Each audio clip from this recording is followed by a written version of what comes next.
اگر آپ کو یہ سٹوری دیکھنی ہے تو لائک اور سبسکرائب کیجئے۔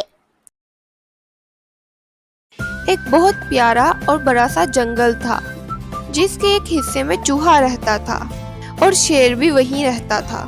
ایک دن بہت سخت گرمی پڑی۔ اس دن شیر جنگل میں ڈھال ہو کر سو رہا تھا اور چوہا جنگل میں کھیل رہا تھا۔ کھیلتے کھیلتے وہ سوئے ہوئے شیر کے اوپر سے گزرنے لگا اور پھر بے دھیانی میں اس کے اوپر چھلانگیں مارنے لگا۔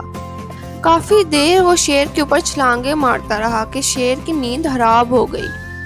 جب شیر کی نیند حرام ہوئی تو اسے بہت غصہ آیا اور اس نے ایک دم سے چوہے کو دبوچ لیا۔ وہ چوہے کو مارنے ہی لگا تھا کہ چوہے نے اچانک شیر سے کہا کہ اسے چھوڑ دے، وہ ایک دن اس کے کام آئے گا۔ شیر نے ہنس کر چوہے کو کہا کہ تم میرے کیا کام آؤ گے، لیکن شیر نے چوہے کو چھوڑ دیا۔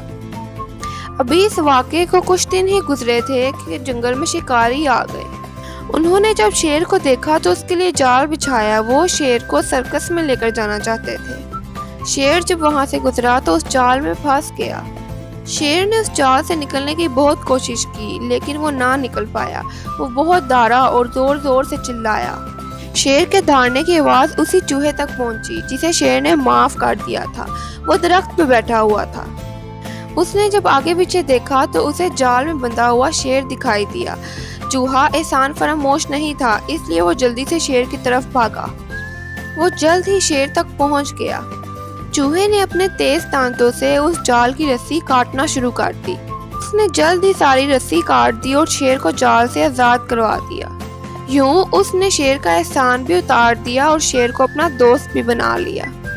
یوں شیر اور چوہا آپس میں دوست بن گئے اور شیر کو بھی معلوم ہو گیا کہ چھوٹے ہونے کا ہرگز یہ مطلب نہیں ہے کہ اس کا کوئی فائدہ نہ ہو۔